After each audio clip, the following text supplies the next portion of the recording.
Okay, so I've got the manifold in place. As you can see, I've had to shorten it a little bit so that I could fit the intakes, which will be made of large sponge filters, onto one end.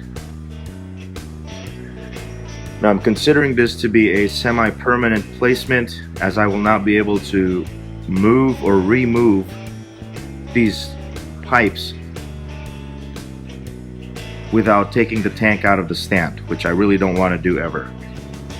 Okay, now let's take a look at how I set up my sponge filters to attach to this end of the manifold, which is going to be the intake end.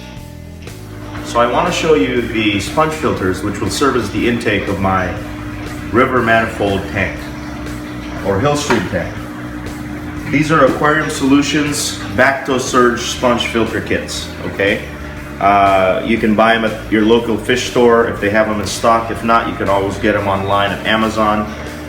These are the biggest, or to my knowledge, the biggest sponge filters that you can get. And this is what it looks like. At least the sponge part, it's pretty big. And as you can see, the reason I moved those intakes back in the aquarium is so that I can accommodate one of these. So what I did was I popped off the top. This is what it looks like inside the filter. So I popped off the top, I popped off the bottom, which has the weight in it, took out the sponge,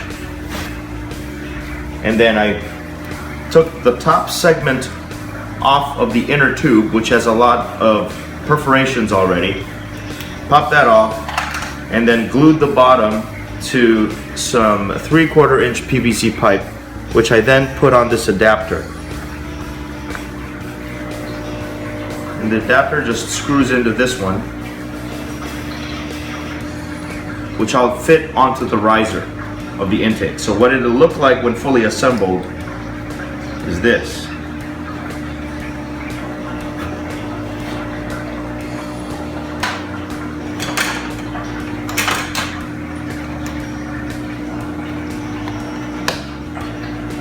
Now when I have the power heads running, I don't want water to be sucked in from the top because that will bypass all of this filter material. So what I'm going to do is buy one of these rubber feet. You can get these for, I don't know, 30 cents at your local hardware store. And just pop those right onto the top to create a watertight seal, so that the only water that flows towards the power heads gets drawn through these sponges. Okay? So let's go ahead and get this set up for you, and let's take a look at what it looks like on the actual manifold. Okay guys, I've already assembled the two sponge filter intakes that are going onto the river manifold. So let's go ahead and dry fit them, and if everything looks good, I will PVC cement the bottom parts, and it'll be that much closer to being ready. Alright, so as you can see, these are my riser intakes. Let's go ahead and dry fit these, make sure everything looks good. I think my clearance is perfect. I can even move it back a little bit if I need to, just to create more room on the other end for my power head. So that looks good. Okay, we've got our PVC purple primer and PVC cement here, so we have to act quickly once we put it on. So I'm going to attach these screw adapters.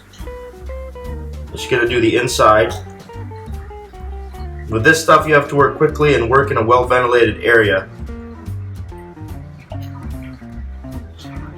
Okay, so here's one. Pop that on. Need to hold it for a few seconds in case it tries to pop off, but putting a pretty good amount of pressure on here should be good.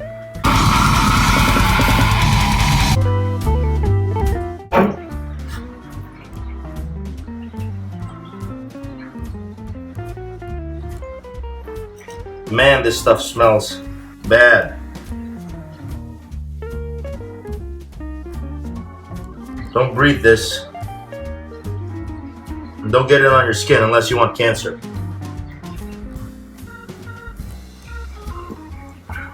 Same thing here.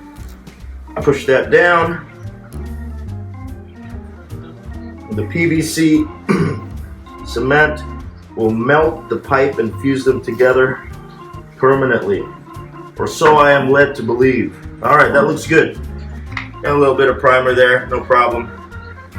All right, so let's screw on the sponge filters and get this thing going. Okay, I'd like to show you the completed manifold system. I've put everything together inside the aquarium, and as you can see, these are the two sponge filters that I've attached to the intake ends of the manifold. So the next step is to put some substrate in it, put a little bit of water in it, and then escape it, and then start cycling it.